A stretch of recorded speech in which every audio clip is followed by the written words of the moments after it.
Bonjour tout le monde, bienvenue dans cette vidéo qui va porter sur la revendication de la journée de 8 heures et sur ses origines. Ça va débuter une série de vidéos sur la question de la réduction du temps de travail, de son histoire, avec essentiellement la revendication de 8 heures comme cœur de cette série de vidéos, puisque c'est une revendication historique du monde ouvrier qui est à l'origine du 1er mai, de la fête des travailleurs, et qui a été ainsi un horizon pendant plusieurs décennies pour les ouvriers en France, mais également dans le monde entier. Donc ça me semble important, et nous la compléterons par une vidéo globalement sur la réduction du temps de travail dans l'histoire, avant l'obtention de la journée de 8 heures et après. Mais ce qu'il faut savoir, c'est que depuis que les ouvriers ont des revendications, la question du temps de travail est un des points phares, un des points centraux des revendications. On a la question du salaire, des conditions de travail. Le temps de travail fait partie de ce triptyque. Et au sein de ces revendications pour la réduction du temps de travail, la journée de 8 heures était souvent l'objectif à atteindre. C'était l'horizon. Alors ils ont obtenu progressivement des réductions du temps de travail avant, soit pour certaines catégories de population. En 1847, c'est les femmes et les enfants en Grande-Bretagne qui obtiennent la journée de 10 heures. En 1900, là, c'est l'ensemble des travailleurs français qui ont la journée de 10 heures. En 1906, c'est les mineurs qui obtiennent la journée de 8 heures. Et du coup, en 1919, ça sera l'ensemble de la population française qui aura en théorie la journée de 8 heures. Mais ça, on en reparlera plus tard. Aujourd'hui, on va voir les origines de cette revendication. Ensuite, dans une autre vidéo, on verra les différentes luttes menées jusqu'à l'obtention. Et après, on verra qu'une fois la loi votée, ça ne va pas s'appliquer aussi facilement et que ça va être progressif. Et donc, ça sera cette dernière vidéo sur le sujet, avant une dernière vidéo sur la réduction du temps de travail en général en France, avec de différentes dates. Du coup, les origines de la revendication de la journée de 8 heures. Ça vient à la base d'un slogan de Robert Owen émis en 1817. Alors, Robert Owen, c'est un socialiste utopique ou un socialiste pré-marxiste, c'est-à-dire un penseur critiquant le système capitaliste, prônant des avancées sociales et une nouvelle société, en fait, globalement, plus juste, plus socialisée dans son mode d'organisation, mais qui n'est pas marxiste. Socialiste utopique, c'était le terme plutôt utilisé par les marxistes pour un peu les dénigrer. Socialiste pré-marxiste, c'est un terme qui vient du fait qu'ils ont foisonné avant l'émergence du marxisme et que le marxisme après s'est imposé dans le mouvement socialiste, dans le mouvement ouvrier, et qu'à part les anarchistes, il n'y a plus vraiment eu de concurrents comme penseurs capables de concurrencer Marx au sein du mouvement socialiste, et donc ils ont périclité. Mais si vous voulez en savoir plus sur le sujet, on a fait une vidéo sur la chaîne YouTube Histoire d'apprendre. Je vous mets le lien afin que vous puissiez aller la regarder. Donc Robert Owen, c'est un riche industriel britannique qui, dans ses industries, va tenter d'appliquer ses idées. Alors, il ne va pas aller jusqu'à la journée de 8 heures. Il va appliquer les 10 heures de travail. On pourrait se dire, mais quel hypocrite, il veut 8 heures de travail, mais il n'est même pas capable de le faire là où il est patron. Mais il faut voir qu'à l'époque, une journée de 15 heures, c'est plutôt la norme. Et que c'est pas rare de dépasser cette durée-là de travail dans la journée. Donc 10 heures, c'est plutôt un gros progrès pour l'époque, et c'est non négligeable. Ensuite, il va également donc mettre à l'écrit ses idées, et c'est là qu'il va du coup théoriser la journée de 8 heures avec un slogan, 8 heures de travail, 8 heures de loisirs, 8 heures de repos. Ça fait 24 heures, c'est bien, le compte est bon, la journée est complète. Ensuite, cette idée va se diffuser. Alors, cette diffusion va s'appuyer sur plusieurs choses. Déjà, il y a le développement des mouvements de population. Globalement, les personnes bougent pour aller travailler. Les ouvriers sont nombreux à devoir changer notamment de pays pour travailler. Ainsi, en France, en 1885, on compte 379 000 étrangers. C'est le début des recensements par nationalité à peu près fiables. Et 30 ans plus tard, on a 1 million d'étrangers en France. Et dans d'autres pays, on observe également beaucoup d'étrangers. Alors, il y a des pays plus accueillent, des pays plus, du coup, ils partent. France, Angleterre, ça accueille plus. Italie, ça part beaucoup, par exemple. Mais ça permet, du coup, des mouvements de population assez importants. Et donc, des échanges d'idées et des échanges culturels.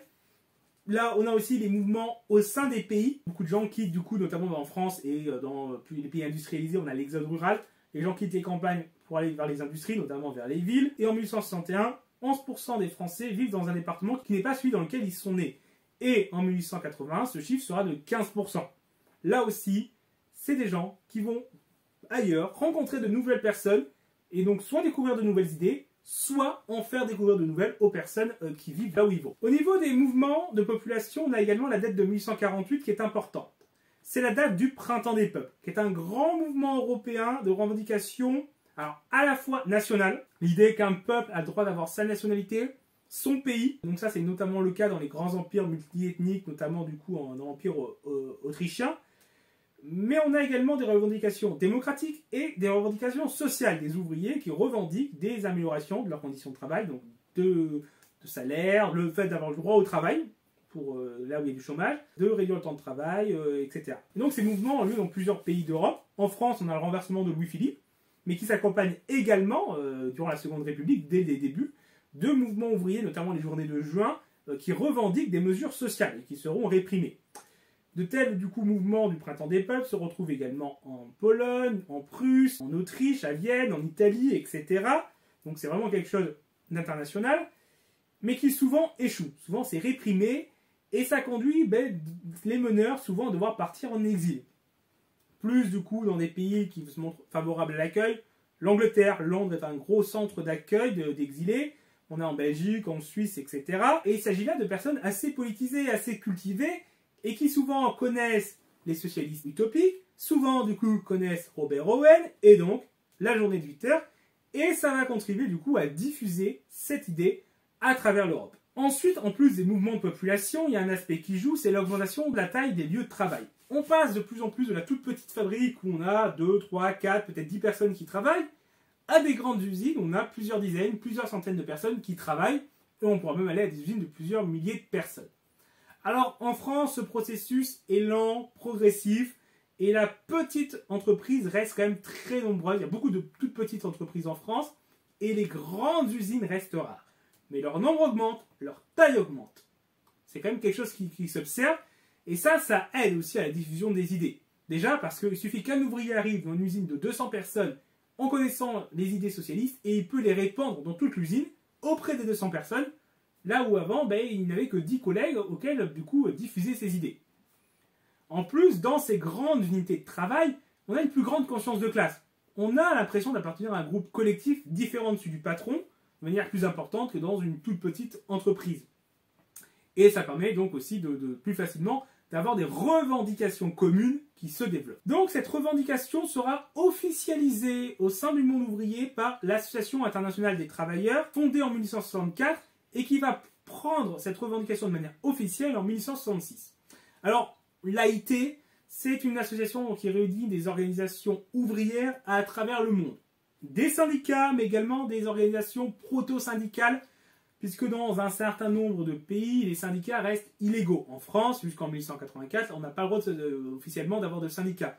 Donc c'est des organisations syndicales ou des associations des chambres de travailleurs, ou ce genre de choses, ou des organisations clandestines dans leur pays, qui se réunissent, essentiellement issues des pays industrialisés, donc d'Europe, États-Unis, avec comme ligne idéologique plutôt du coup soit marxisme, soit anarchisme, qui sont les deux principaux courants, même si on trouve également des socialistes utopiques ou des réformistes démocrates sociaux.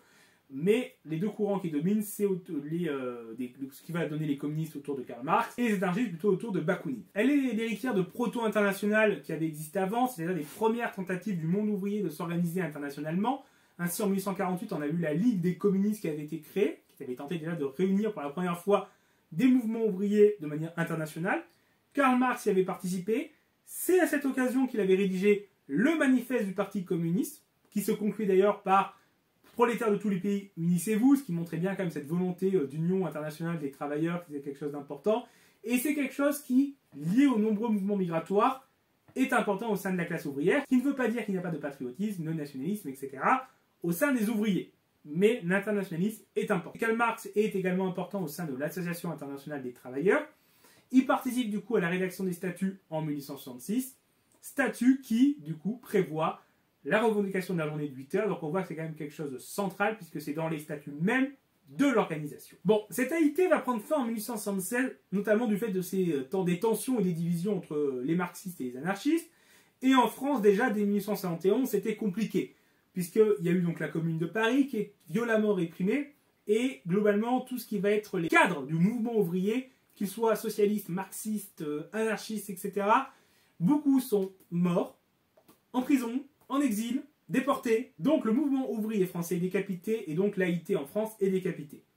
Cependant, ces différentes difficultés en France et en Europe n'empêcheront pas la revendication de la journée de 8 heures de continuer d'exister et de se diffuser. Elle est notamment défendue en 1881 par Paul Lafargue dans un pamphlet.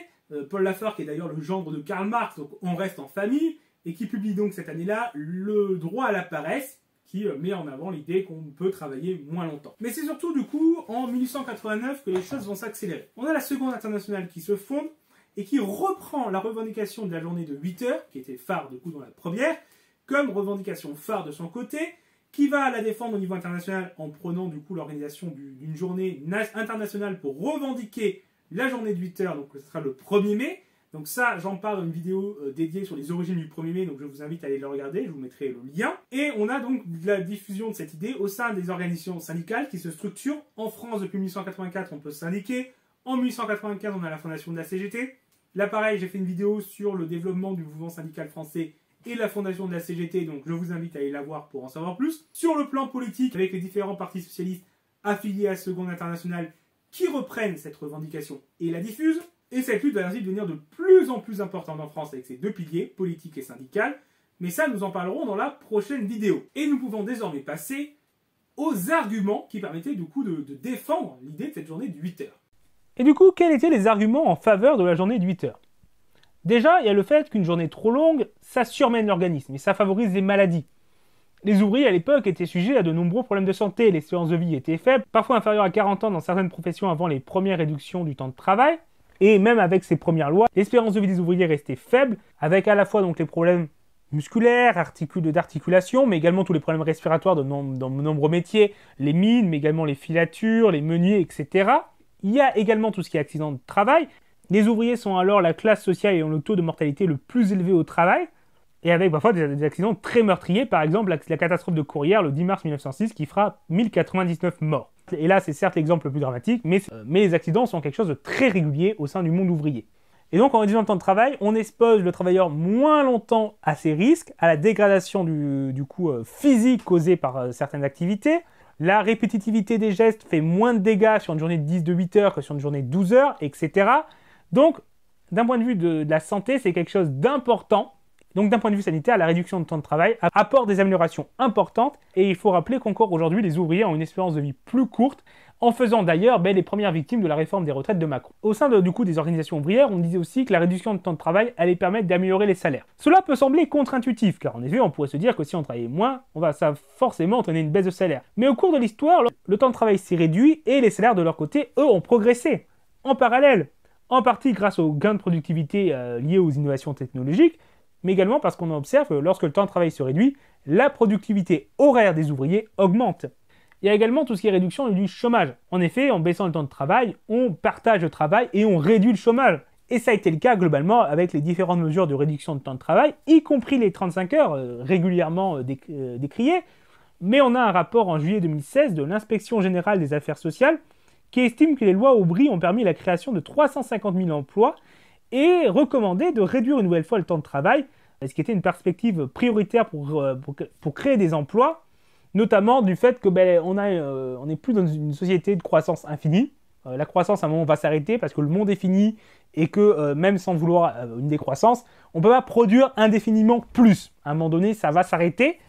Et donc, avec l'amélioration des technologies et de la productivité, il faudra bien travailler moins.